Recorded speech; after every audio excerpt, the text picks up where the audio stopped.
You ready for me, Melissa? I am. Okay. I'm going to share my screen and we'll get started.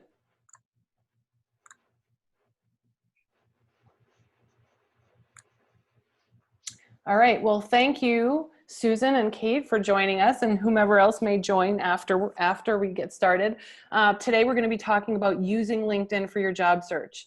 My name is Elizabeth Gross. I am the head diva of Job Search Divas, and Job Search Divas manages or helps people manage all of the tools they need to have an effective and productive job search. So resume writing, LinkedIn profile development, cover letter templates. I help people define the strategy for their search and then create a plan of attack around going after it. And even helping with networking and rehearsal and preparation for interviews. So those are all the tools that I help people with. But today we're going to focus on LinkedIn. And if you guys wouldn't mind muting yourselves just so that we don't have any extra noise, that would be great. And so let's get started and we'll talk about what we're going to go over today. We're going to start by talking about the platform for a productive job search, and then why LinkedIn is an important part of that platform. We're going to go through best practices for your LinkedIn profile. We're going to talk about the tools that are built into LinkedIn to help you promote yourself even stronger. We're going to also talk about how you want to set up your job search using LinkedIn. And then I'll wrap everything up. We'll summarize everything about using LinkedIn for your job search. We'll have plenty of time for questions at the end. But if something comes up during the presentation where maybe you need me to explain that a bit further, or you want me to say something again, don't hesitate to raise your hand or come off mute and just, I'll be happy to stop and we can cover whatever it is that you need. All right, so let's get started. What is the platform for a productive job search? It's two things. It's your resume and your LinkedIn profile. So if you were with us last week, we talked about resumes and how it's so important to have a strong resume that balances content and formatting to present your experience in an impactful and easily scannable way. But it's still, the thing you need to apply for a job, your resume. It tells your professional story. It represents your abilities and your experience as strongly as possible, but it's more formal, right? It uses third person and short, concise language because we're limited on space with a resume. Whereas LinkedIn gives us a lot more, ability to share different things because it's web-based. But your resume and your LinkedIn profile should hang together. You might even think of your resume as an outbound document, the thing that you're going to use to apply for jobs or use in a networking capacity. Same with LinkedIn. You can apply for jobs.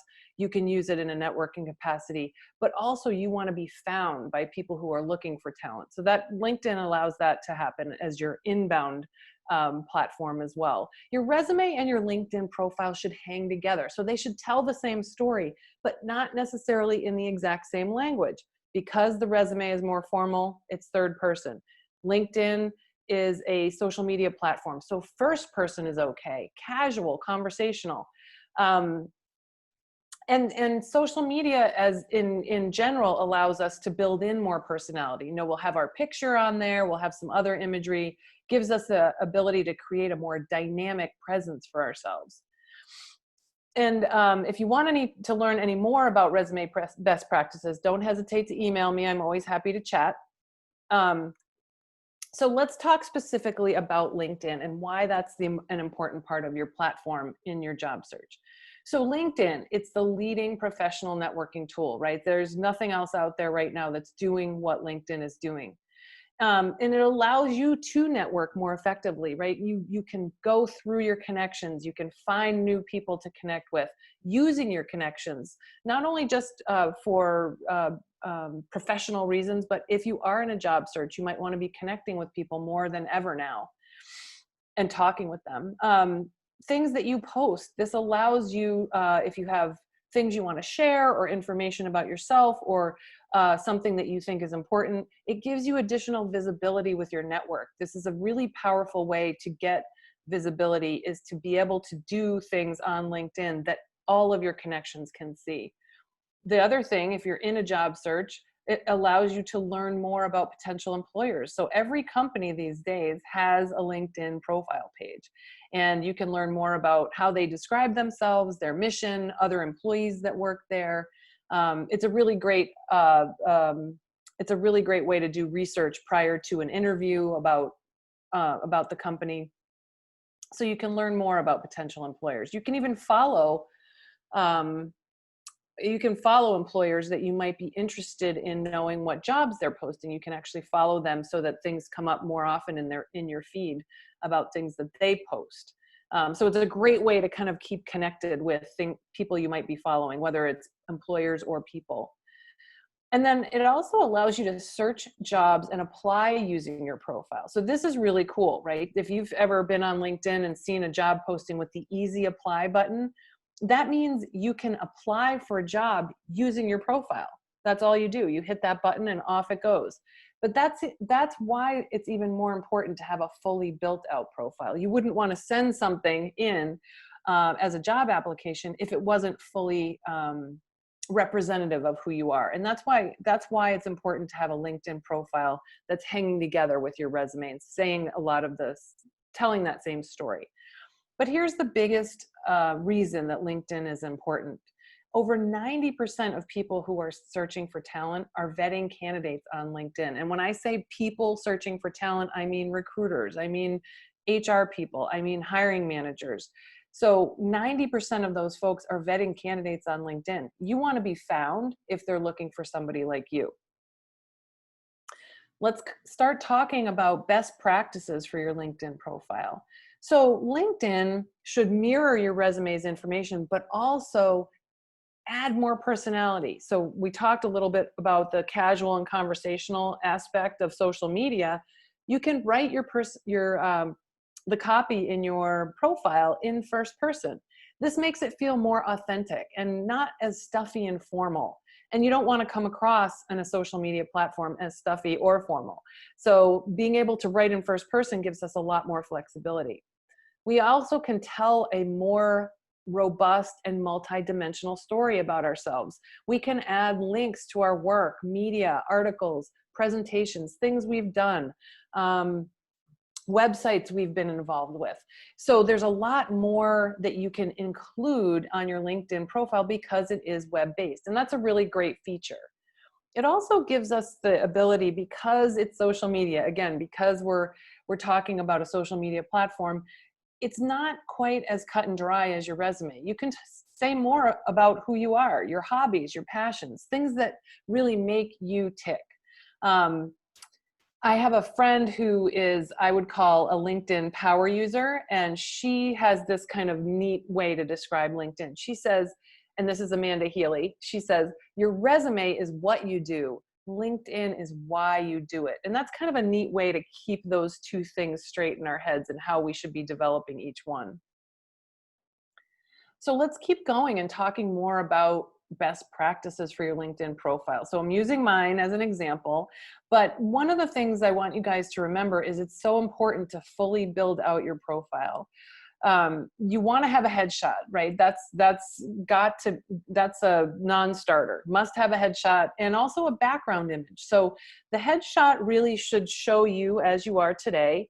You should position, if you can get the headshot to be somewhere around shoulders up to the top of your head, something professional, not something that you cut out of an old photo of you at a wedding, 100 years ago. You want something that's from today, that's contemporary, that shows you as you look today and also as a professional. So you might end up, if you're, taking a photo, you might put a collared shirt on, or you might use a jacket over something else that you're wearing, just to illustrate that you are a professional. And this isn't a photo that's been taken sort of out of your old photo album. And if you're thinking about, oh, geez, I don't have a good photo, you don't have to run down to the photographer's studio and sit for a formal portrait. Smart do a great job at taking really good photos these days, especially the later versions of the iPhone. They have a portrait setting that's quite good. And so you can do a lot of things with that. And if you aren't as good with that, you should find yourself a teenager who could help you because they are doing that kind of thing all the time with their smartphones.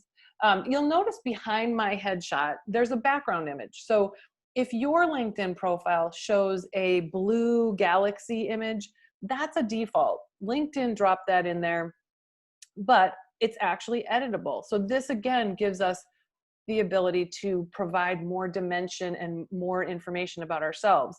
This background image that you put there could be something to do with a hobby or a passion that you have.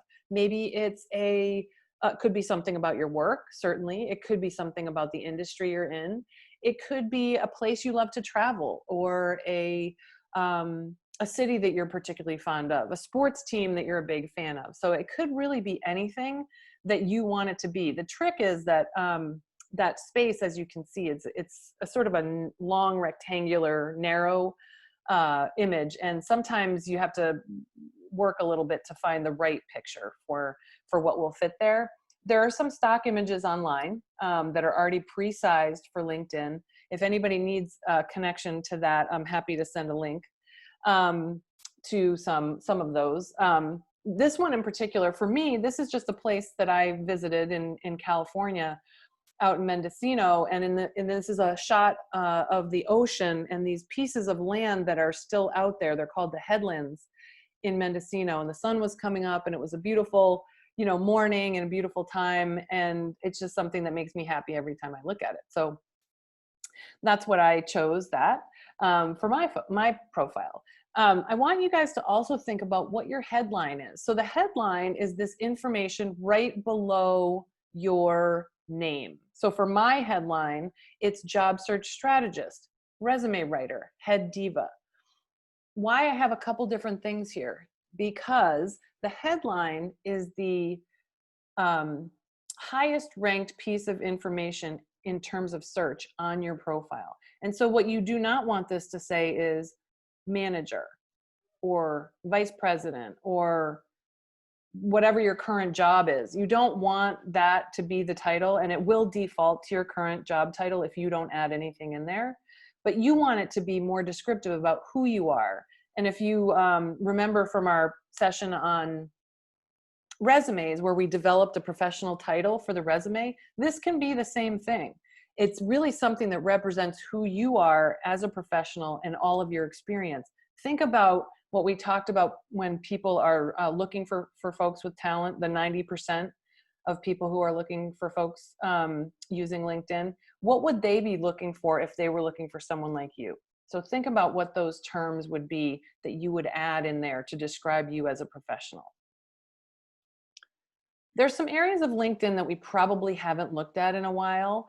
They were things that you might have set up when LinkedIn first came about. And then, if you haven't spent a lot of time with your profile and you haven't scrolled down, you might have missed updating some other things. And one of those is featured skills.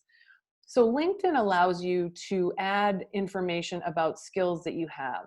And it also allows you to select 3 of those skills as what they call your featured skills that will show up in your profile. And then you can expand the screen to see a bigger list. You want to make sure you've taken a look at these.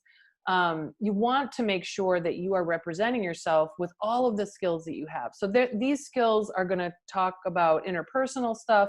It's going to be software, technical stuff, your expertise. So if you're someone who's, working in a certain industry, there may be certain things that you're going to include in here. You can put up to 50 skills in there. And I really encourage you to do so. Use as many as you can that describe your strengths and your skills. And if you're thinking, I'm not really sure, what I can include here, think back to job postings that you've seen that you've been interested in and what skills they're looking for. Or even think about in our resume session last week, we talked about areas of expertise as keywords. Those can also be your skills. So think about what you would want to include there and make sure you fully build out that section, and also take out anything that isn't representative of who you are today or things that you don't want to promote about yourself. Again, because we set this section up a while ago, you may want to take a fresh look at everything just to make sure you don't have duplicates or anything in there that you're not interested in sharing about yourself. This will also help you when you're in the job search. Having that skills section fully populated will help you understand when you're applying for a job on LinkedIn how you match up. You know, you'll have your if you do a job search, and we'll look at this in a few minutes, if you do a job search, it'll show you over on the right hand side how well you match the position and what the requirements of the position are. But you've got to make sure your profile is fully built out, especially around those skills. Recommendations. This is another area that some of us haven't looked at in a while. It is a great idea to have current recommendations in your profile. Why? People really look at these. So recommendations are what other people say about what you are like to work with or work for, or it could be people that you have worked with before as colleagues or peers, or maybe it's a former boss, or maybe it's someone who worked for you. The idea is that having this information in your profile just helps someone who's visiting your profile understand, hey, this is what this person's like.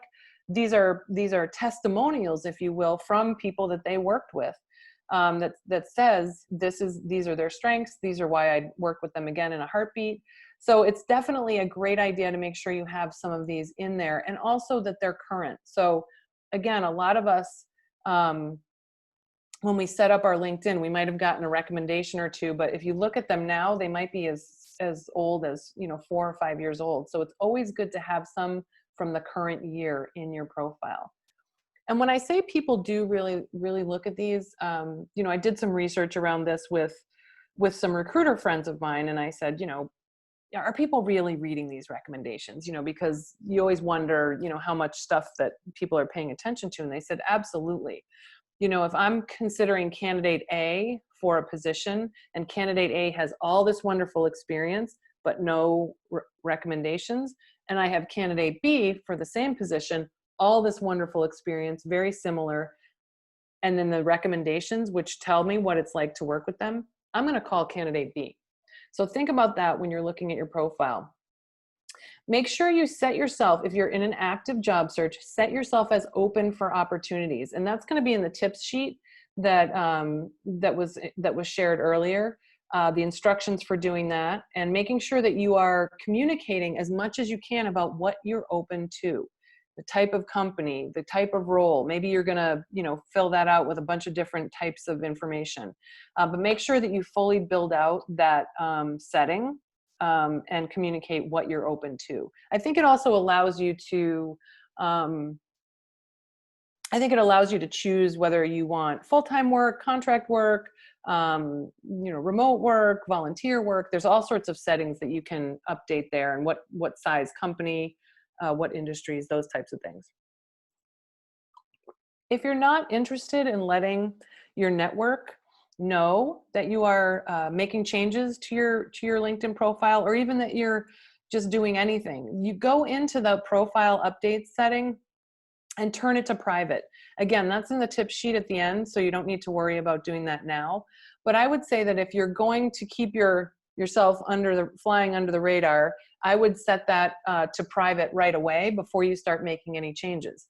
Now, on the other side, maybe you do want your network to know that you're making changes and that you are actively looking. Well, then maybe you go into that profile update setting and turn it on.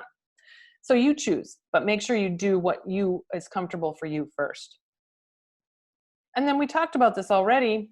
It's keeping it informal. It's okay to write in the first person. You'll see in my about section, which is right here under the first sort of piece of content on my profile. That's called the about section. And I've talked about it as if I were talking to you guys casually, right? I've always had a passion for helping people. While I was at Monster.com in the brand marketing team, I became interested in how to create strong resumes. So I'm talking about this as if you and I were sitting together having a conversation about what each of us do. And so that's okay to write it in the first person. We already talked about your LinkedIn headline being similar to what's on your resume. That's definitely a great place to start. And again, why those two things really hang together. Let's look at another LinkedIn profile just to talk about how that header makes a first impression, right? A really good first impression.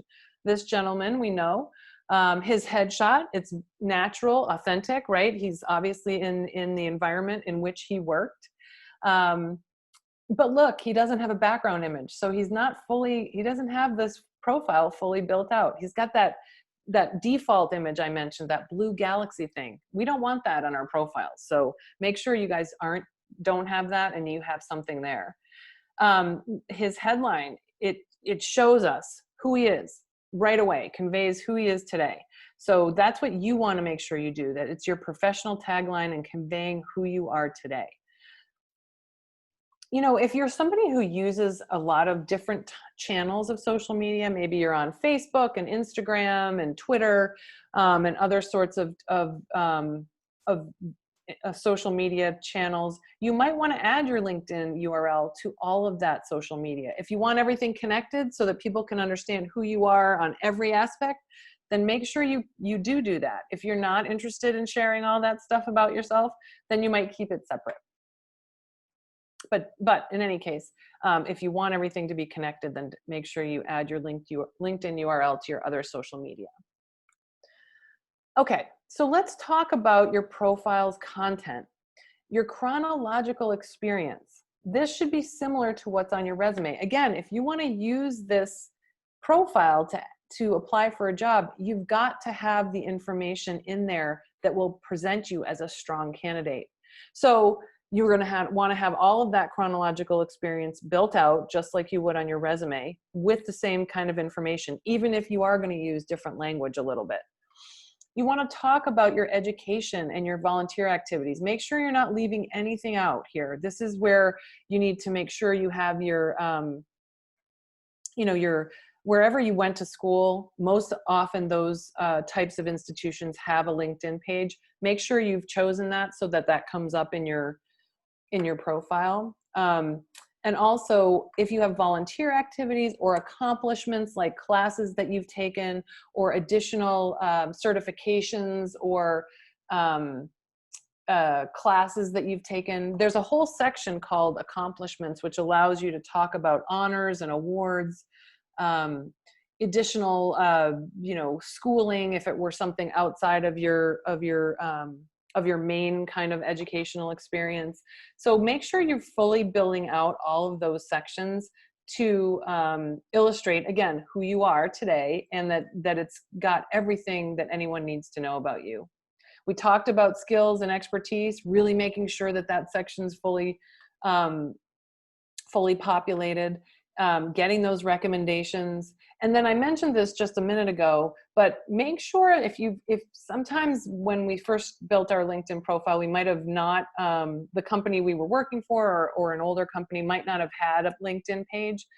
If you've got any of those gray boxes on your profile, it's a really good idea to go look again for the company that you're working for or have worked for in the past and see if you can pull their current logo in by selecting their LinkedIn page. That's how you do it.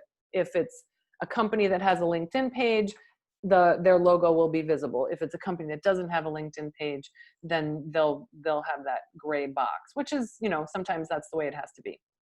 Same with academic institutions, make sure you've got the logos in there. And then you're going to want to personalize your URL. And I want you guys to refer to the tip sheet on this if you haven't done this already. So when LinkedIn assigned us all of our own URLs, they usually put your name in there and then a bunch of like characters and numbers and things like a string at the end of that. You want to personalize this and get rid of all the junk in that URL because you want to include this URL on your resume. And you want to have it to representative of you as a professional and not, all this sort of automated junk that LinkedIn put in there when they first assigned you URL. The instructions for that are on the tip sheet. I will say to you guys that sometimes, in the world, there are some of us that have the same names. So you're going to want to think about variations. You might have to do your first name and your last name. You might have to do your first name hyphen in your last name, or you could even do your first name, middle initial, last name. You can use hyphens, you cannot use dots, and you cannot use underscore with LinkedIn. I'm not really sure why, but those are the restrictions. The most important part is that you figure out what your personalized URL is and you use it on your resume as well. Why is it important to do all this stuff? A fully built out profile indicates you're engaged with LinkedIn and helps you promote yourself. Some other things that you can do are think about articles that you might like to share, or something that you've read that's important, or some kind of data that you think might be useful. The idea is the more things you share or comment on LinkedIn, the more it shows up in other people's feeds. So again, we talked about visibility at the beginning of the session, and this is another way to get visibility. And if you're not comfortable, writing an article or sharing an article, it's perfectly fine to comment on somebody else's or share somebody else's article, even that you've seen, that you find interesting and you think that your network would find interesting. So that, the pro tip here is that the fully built out profile really indicates you're engaged with LinkedIn, and it also helps you promote yourself. Let's talk about some of the built-in tools that LinkedIn has. So once you've updated your profile, so now you've got your shiny new profile, your shiny new resume, got all that stuff going for you. You want to set yourself as available for the new opportunities. We talked about that before. It's on the tip sheet how to do that. You want to start following companies that you're interested in or may want to work for, even if it's just an idea that you think, I've always noticed that company. I'd like to know more about them. This is a great way to follow them on LinkedIn and then hear more about what it is that they find important, because that content that they post on LinkedIn is going to show up in your feed. And you might want to start checking LinkedIn on a regular basis too if you're in an active job search. I would say spend a little time on it every day, just to see what's happening, just to read what's going on, see what the new posts are, see what's going on in general. Oh, and here's another really important thing. Over on the right-hand side of your news feed, LinkedIn has now, since the pandemic, they've started sort of a news section, and at least at top of that news section or one or two below is companies that are hiring. And it's a list that they're putting together and updating on a regular basis. So if you are in an active search and you want to get more information about companies that are hiring, that's a great link to check in on almost every day. You also, the privacy settings we talked about, those instructions for doing that is on the tip sheet. Here's another section that you guys might want to make an adjustment to. There's a feature on LinkedIn that pops up other people's profiles when folks are looking at yours. So if you're looking at my profile, there might be a section over to the right that said, people also viewed these other resume writers. I advocate to disable this section so that the focus is 100% on you and your profile, not these other people. Again, that is on the tip sheet, and that the instructions on how to do that are right there, and they're very easy to follow, not hard at all. I mentioned this a little bit before, but schedule some time each day for LinkedIn. If you're on an active search, you can search jobs, but also doing the research on companies, making sure you're sharing or commenting information that you feel would be relevant to your network. Okay, so we're going to talk specifically about setting up your job search and making sure that you're using LinkedIn effectively. We're going to set up a job alert together, or I'll do it and you guys can watch. But this really allows you, the reason why this is a powerful tool with LinkedIn is it really allows you to stay on top of new opportunities. So you want to make sure that you are having LinkedIn work for you by telling LinkedIn, these are the types of jobs I'm looking for. And that also can allow you to be one of the first applicants to new postings, because you are going to get notified when any type of role that you've told LinkedIn you're interested in gets posted. So it's really important to make sure you have set up a job search. So for a second, I'm just going to pull up my LinkedIn. Give me a second to do that. Here we go. And there it is. Are you still seeing it, Melissa? LinkedIn or the presentation? I'm still seeing the presentation. Ah, that's my sharing is paused. Bring your shared window to the front. And now? Now we're like halfway through. From my computer, it looks like it's trying to pull your presentation down. It just has. Okay, it's a little bit of a slow. Yeah. Okay. For those of you who are listening, if you want to unmute yourselves and let me know if that is just unique to my computer or if that you're seeing the same thing. This is Janet. I'm seeing the same thing, Melissa. Okay, thanks. So But you guys are seeing the presentation still? Yeah, it looks like it's trying to pull itself down. It's like it's being sucked off screen, but it hasn't completely gone. It's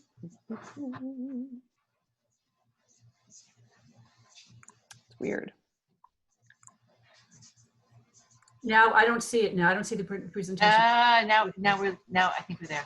Right? You're on your LinkedIn profile? Yeah. Yeah, I think we're there. How about now? Everybody good? Yes. Okay. Yep. It looks all good. All good. Okay, great. Thank you for your patience with that. Okay. Just for a second, you know how we were talking about the LinkedIn URL. So see how right up here, this is what I'm talking about. This is my personal page, Elizabeth Gross. This is the information that you want to adjust so that it says what your name is there. Okay. All right. So let's go through the process of setting up a job alert. Here at the top, this little briefcase icon. You want to click on that, and then let's look for a role. We'll just look for a director of marketing, shall we? And we'll look in. Whoops, it goes a little quick, but it's director of marketing in Greater Boston. Okay, that's the search we put in. But this could be marketing assistant in Greater Boston. It could be a training and development person in Phoenix, Arizona. It could be you can create these job alerts based on the types of roles that you're interested in hearing more about. And the thing is, you have to create different alerts if you have different types of roles that you're looking for and in different areas. So anyway, to start, Director of Marketing, Greater Boston. That's our search, right? Here you'll see all of the roles that came up here on the left that match that type of description. Now, some of these you can see program director, product marketing. That's not exactly what I was looking for, but hey, I'm interested that that IBM is hiring, and director of digital marketing at Dr. Pepper Snapple. That's interesting. Maybe some other things that are coming up that I hadn't thought about at MIT, but really gives you a big list over here on the left that are all of these jobs that you might be interested in. And here at the top, where you see the search terms that I put in, Director of Marketing in Greater Boston, this is where you can turn that job alert on or off. Now, before I do that, I think I might want to filter a little bit. So right here at the top, I've already said the job alert is the Director of Marketing, but I think I need to really make sure that I'm only seeing director and executive level roles. But see, if you were someone looking for an internship or entry level, or you were a little bit earlier in your career, you might choose some of these levels to filter filter the experience level for. So I'm going to apply that.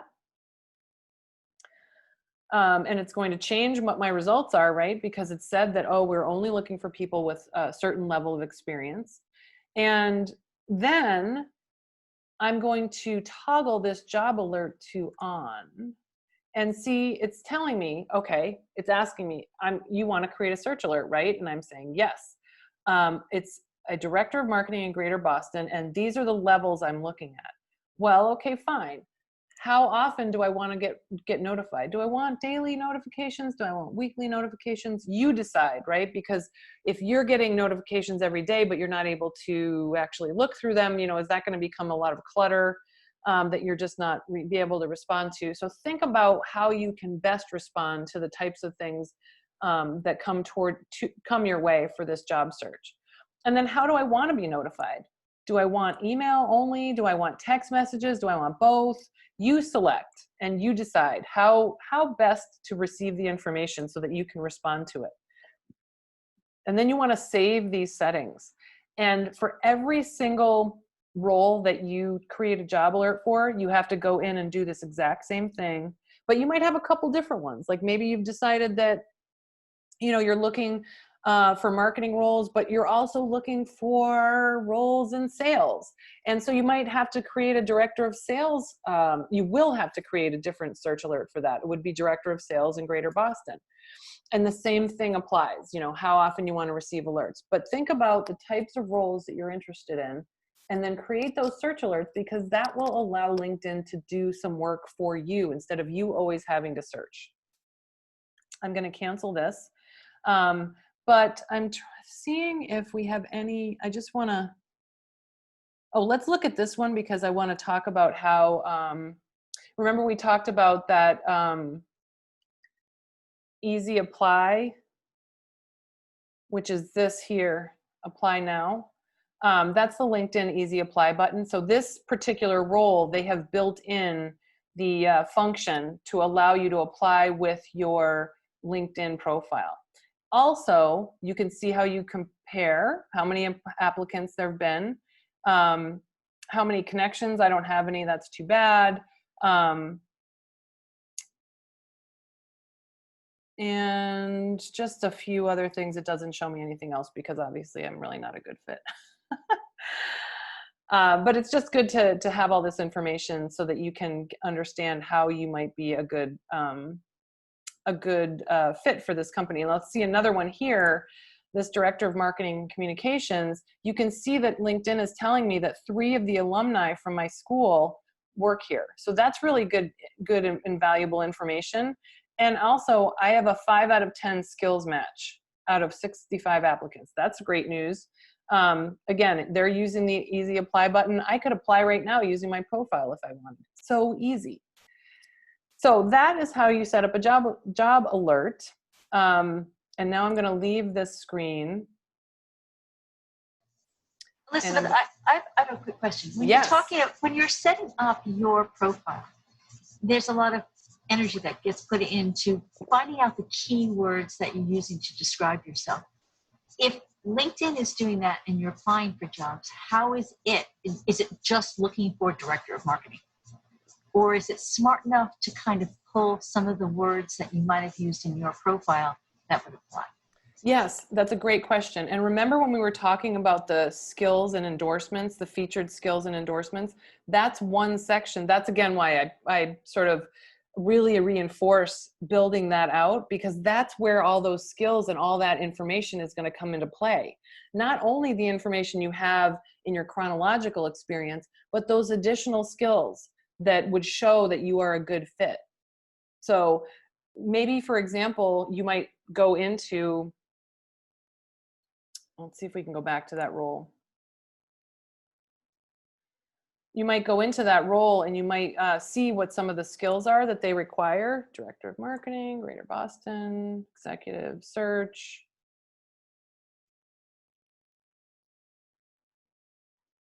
Let's go back to that one. Oh, the other interesting thing was this role at Adecco was posted 3 hours ago. That's another great reason why you want to have these things set up on your profile, so you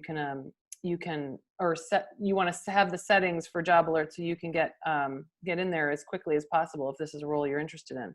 So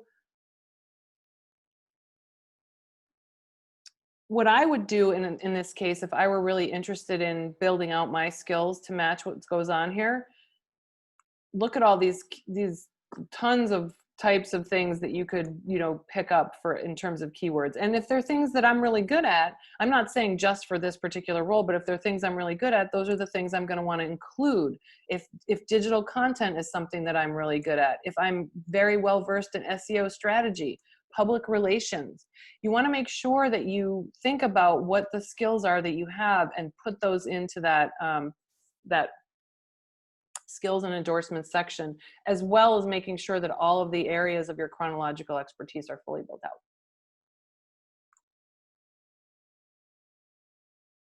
So I'm going to stop sharing for a second and then bring the presentation back, just because that didn't seem to work so well the way we did it before.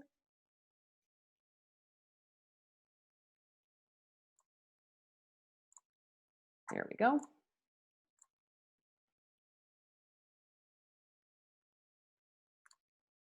All right. So we did the job alerts, right? And you get it. Stay on top of new opportunities, be the first to apply. The other thing you want to make sure you do, and this is again something that we don't probably do enough, but now's a great time if you're actively on a job search, review your connections. You know, some of us have over 500 connections in our LinkedIn, and we want to make sure we know, where are those people working these days? You know, who are the folks that I might want to tap into as I start my job search, as I am continuing to network. Hey, I didn't remember that so-and-so just, you know, moved jobs recently. I'm going to reach out to them. I'm going to say congratulations, find out what's happening with them, how they got the job, what their journey was, if they have any advice for me. Those are the types of things that you can start doing when you review your connections and figure out where people are at these days. Also start using your network.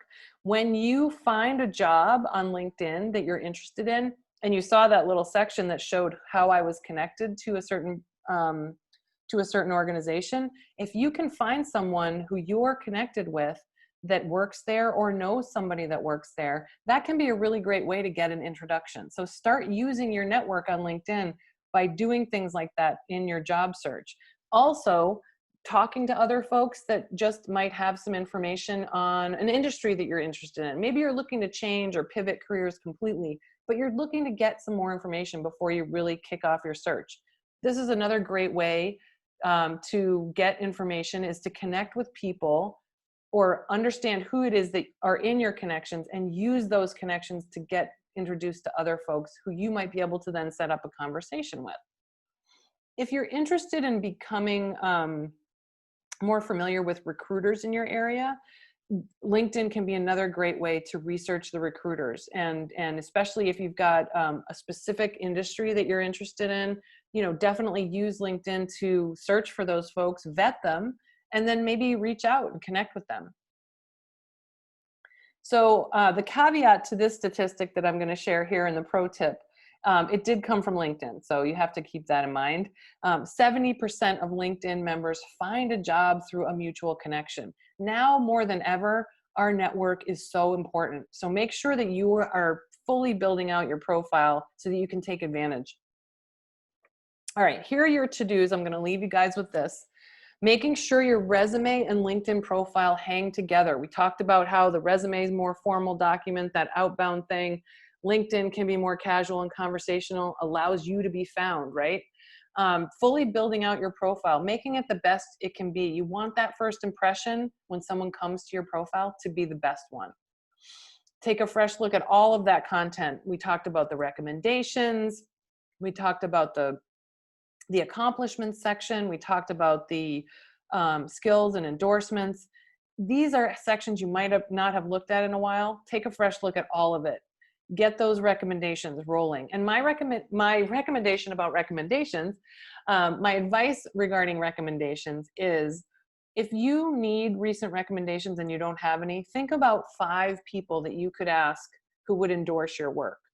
And reach out to all 5 of them. You have to do it through LinkedIn and through the platform. So you might want to, you know, connect with them a different way first and give them the heads up that your request is coming. But understand that you'll probably get 3 back. You know, people are sometimes not interested in writing recommendations. Sometimes they're busy. So shoot high and shoot for 5. But if you get 2 or 3 out of that exercise, that'll be a good result.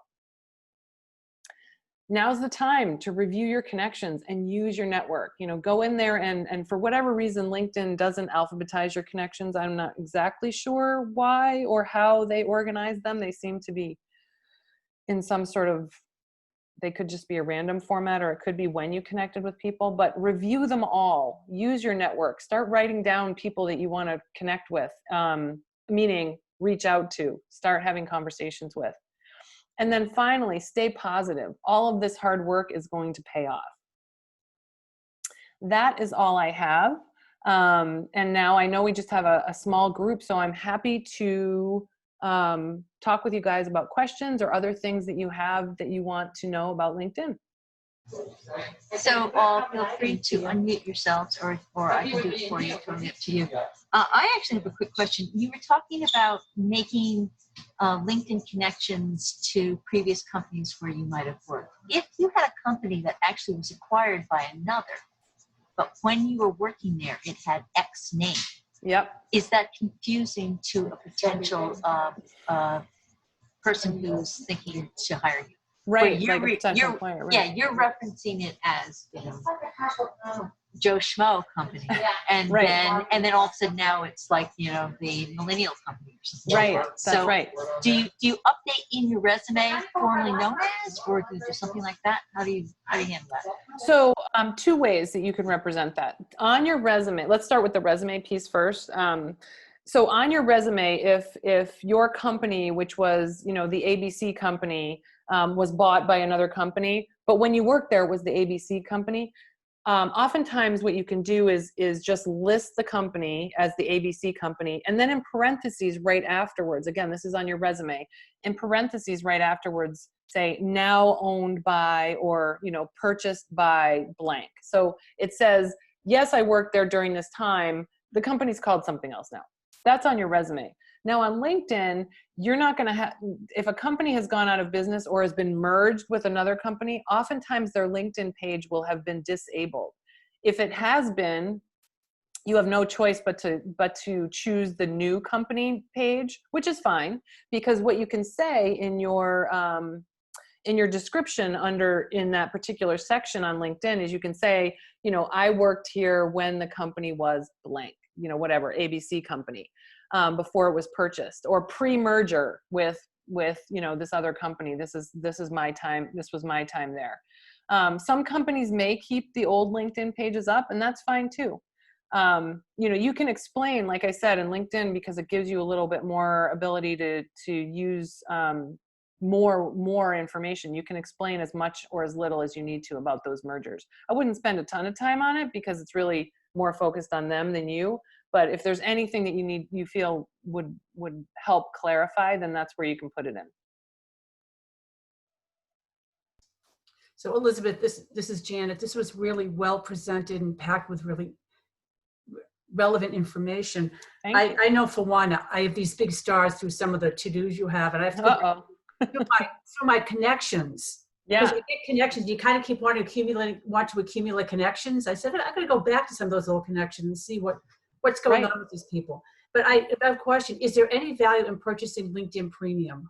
Okay, great question, and it's a very popular one. And I also want to talk about the way we use connections. So I'll build off your question, Janet.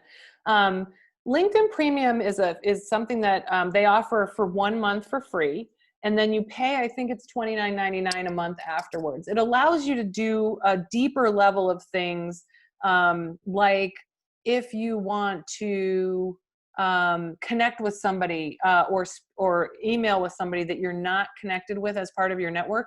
LinkedIn Premium allows you to do that. It also gives you a deeper level of insight into who's looking at your profile. So if you don't have LinkedIn Premium, it'll say, oh, 36 people are looking at your profile. And then if you click through, you can't really see who. With LinkedIn Premium, it allows you a deeper level of insight, and it might give you the people's information who's looking at your profile, unless, of course, they have set themselves to private, which is still possible. And I think there are some other features. I don't have LinkedIn Premium, so there are some other features that I think allow you to see maybe how you're a better match for a particular role, things like that. I would suggest that if you're thinking about investing in LinkedIn Premium, do the free trial and then use it and see how much am I using these features, these special features that are part of that that fee. And if you're finding that you're really using LinkedIn more just to connect with the people that you're already connected with, or search for jobs, which is all part of the the LinkedIn free subscription anyway, then maybe it's not worth your time. But I would say try it out. Don't forget, of course, that 1 month, they're going to bill you the minute that month is over. But try it out and see if you feel like you're getting any value out of that stuff. For example, the visibility into who's looking at your profile, like, it doesn't really help you do anything with that information unless you're going to reach out to the person and say, hey, I saw you looking at my profile, which frankly, I think is creepy.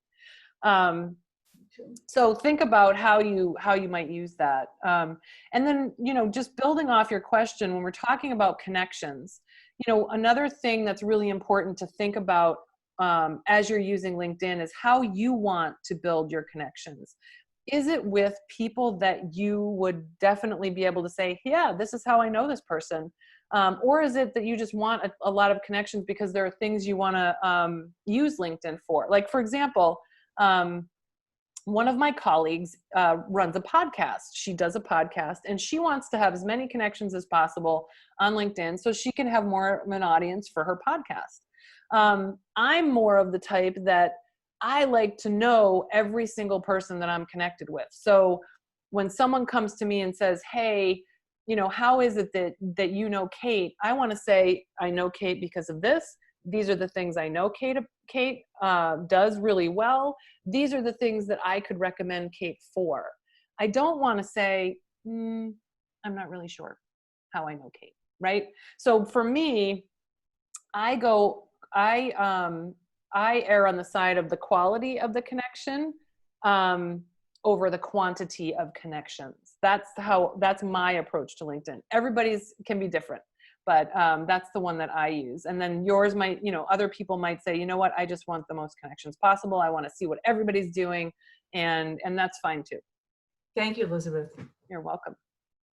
Other questions? I'm just going to say something real quick too. And I was going to type this out in the chat to Kate.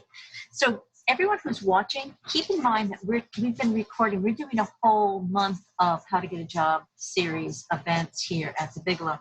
So I've been recording those as well too. So check out our Facebook page, the Bigelow Library's Facebook page, or the Bigelow Library's YouTube channel to get access to those recordings. I just want to recommend the fact that we had one just recently on networking with Eric Ross. It was wonderful. It ties in really well with what Elizabeth is talking about on some of the things that she was talking about, using LinkedIn as networking.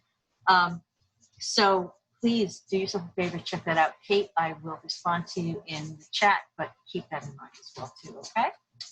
Thank you so much. Yes, thank you so much, Elizabeth. As always, it's great. And this recording will be posted on the library's Facebook and YouTube channel as well, too. And we most likely will be doing a similar thing in October. So we're getting this underway. Obviously, people are all trying to make some changes maybe recently. And so this is a great way to go about getting some expertise before you step into the waters. That being said, this LinkedIn presentation is awesome. Thank you so much. I never really even think to use LinkedIn. I love the fact that you could search for jobs, you could figure out, who's looking for you and all the rest of that, where to apply. I'm going to have to connect with you now, Melissa. Yes, right? Thank you very much. Uh-oh. So that means I'm going into mute right now, but and I will be turning off the recording. But thank